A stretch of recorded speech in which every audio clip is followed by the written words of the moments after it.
मैं देव के देव महादेव के चरणों में प्रणाम करती हूँ, मेरा प्रणाम स्वीकार हो। मैया पार्वती के चरणों में प्रणाम करती हूँ, मेरा प्रणाम स्वीकार हो।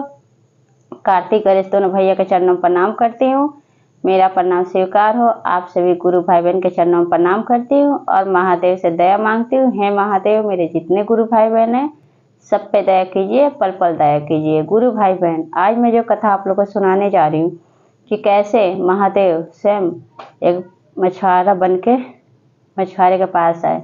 कथा बहुत सुंदर है, शुरू से अंत तक सुनिएगा। कथा अच्छा लगे तो मेरे वीडियो को लाइक कीजिएगा, चैनल को सब्सक्राइब कीजिएगा, दोस्तों में यारों में शेयर कीजिएगा। और कथा कभी आधा अधूरा नहीं सुनना चाहिए। कहीं भी आप शिव चर्चा में जाते हैं तो सबसे यही सुने होंगे कि कथा पूरा सुनिए, प्रसाद लेकर जाइए। तो कथा को ज़्यादा बात नहीं करते हुए कथा शुरू करती हूँ। एक समय की बात है, कैलाश पर्वत पर बैठे महादेव मैया पार्वती को देव पुराण के विषय में बताते हैं। जब देव पुराण के विषय में जब मैया पार्वती को सुनाते हैं तो उस टाइम में मैया पार्वती उनको नींद आने लगता है और नींद से झूलने लगती हैं। जब नींद से झूलने लगती हैं, जब सोने के बाद उनकी आंखें खुलती है तो फिर महादेव से पूछती है कि अब कहाँ तक पहुँचे। फिर कहते हैं महादेव कि वो तो लीन थे बताने में, देव पुराण के विषय में बताने में वो तो लीन थे। उनको लग रहा था कि मैया पार्वती सुन रही हैं, लेकिन वो नहीं सुन रही थी, वो तो नींदा में चूर थी, वो तो नींद के मारे झूल रही थी। फिर क्या हुआ कि ये बात जब सुनते हैं मैया पार्वती के मुँह से कि आप कहाँ तक बता दिए, कहाँ तक पहुँचे देव पुराण के विषय में, तो उनको क्रोध आ जाता है। महादेव क्रोधित होकर और कहते हैं कि तुम्हारी आदत बिल्कुल मछुआरे की पत्नी के जैसी है।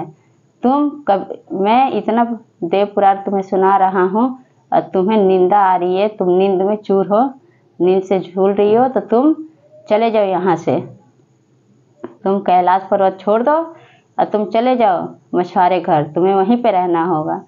अब क्रोध में देखकर मैया पार्वती वहाँ से चली जाती हैं कैलाश पर्वत से, और जाके जहाँ मछुआरा था वहाँ पे उसी के गांव में एक पेड़ के पास एक लड़की का रूप धारण करके बैठ जाती हैं। तब क्या होता है कि दो मछुआरे देखती है मैया पार्वती जो लड़की के रूप में थी वो खूब जोर जोर से रो रही थी। वहीं पे एक तालाब में मछली डाला था मछुआरा, वो रोज जाता था उसमें मछुआरा और जाला डालता था, अब मछली फंस जाती थी, उसको लेकर रोज बाजार में बेचता था। फिर मछुआरा जब जा रहा था अपने घर से उस तालाब के पास पहुंचता है तो क्या देखता है कि एक सुंदर सी लड़की पेड़ के पास बैठे खूब जोर जोर से रो रही है। तो जाकर पूछता है मछुआरा कि हे बेटी, तुम कौन हो और तुम क्यों रो रही हो। तो कहती है कि मेरा कोई नहीं है, से मेरे माँ बाप पता नहीं कहाँ खो गए, मेरा कोई नहीं है। तो मछुआरा को देखते ही बहुत सुंदर थी मैया पार्वती, उसको अपने गोद में ले लेता है। उसको कोई संतान नहीं था, उसको बेटी बना के अपने घर रखने लगता है। और जो मैया पार्वती थी अब वो भूल जाती हैं कि वो कोई देवी भी हैं, वो कोई पार्वती मैया हैं, वो भूल जाती हैं। मछुआरे घर रहने लगती हैं।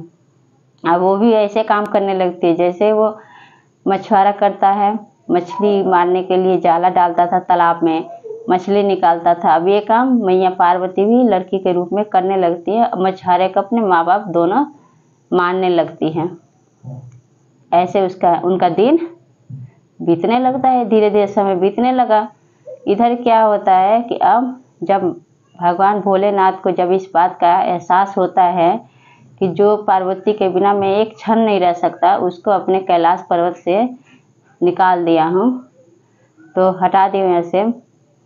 तो फिर क्या होता है कि नंदी देखते हैं तो कहते हैं कि ऐसे हुआ तो महादेव और मैया पार्वती अलग अलग ही हो जाएंगे। फिर वो क्या कहते हैं कि अब सोचते हैं कि मैं कैसे इन दोनों को मिलाऊं, क्या ऐसा करूं जो मैं इन दोनों को मिलाऊं। उनको नंदी जो थे महादेव का व्याकुलता, बेचैन रहते हैं हर समय मैया पार्वती के लिए, और ये इन दोनों को दूरी देखा नहीं जाता है नंदी से। वो एक मछली का रूप धारण करके उसी तालाब में आ जाता है और आके नंदी उसी तालाब में मछली का रूप ले लेते हैं और जितने सारी मछली होती है वो नंदी उसको मार देते हैं। जब भी ये लोग जाला डालते थे तभी वो नंदी मछली के जो रूप में थे उसको मार देते हैं और जाला को काट देते हैं।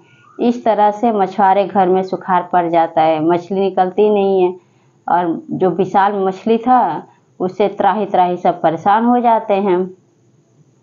अब जो मछुआरा है तो मछुआरा चारों तरफ ढोल बजवा देता है, चार तरफ बजवा देता है कि जो ये बड़ी सी जो मछली है विशाल मछली, अगर इसको जो उसमें से निकाल के अल्लाह के मेरे सामने रख देगा उसी से अपनी बेटी की विवाह कर देंगे।